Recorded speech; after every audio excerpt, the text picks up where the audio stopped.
Special pizza বানাবে। ও আচ্ছা, তাই বুঝি। আচ্ছা মালিক, তুমি আমাদেরকে তাড়াতাড়ি কেটে ফেলো। মালিক, তুমি যদি পিৎজা বানাতে চাও তাহলে একটু ভালো করে আগে মাখিয়ে নাও। আরে আরে আরে মালিক, একটু আস্তে টানো। আমাকে কি তোমার গার্লফ্রেন্ডের জামা কাপড় পেয়েছো নাকি? ভালোই তো আমার গাড় ফাটাল, এখন তোমার পাশে আমাকে রেখে দাও।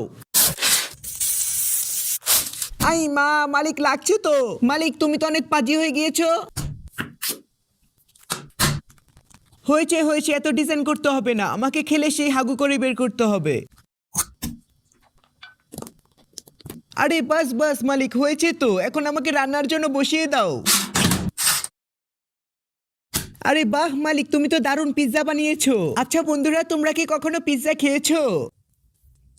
আর হ্যাঁ বন্ধুরা, কার কার পিৎজা ভালো লাগে তারা কমেন্ট করে বলো। আর হ্যাঁ, এরকম আরো মজার মজার ভিডিও পেতে চাইলে একটি লাইক আর একটি সাবস্ক্রাইব করে দিও কিন্তু।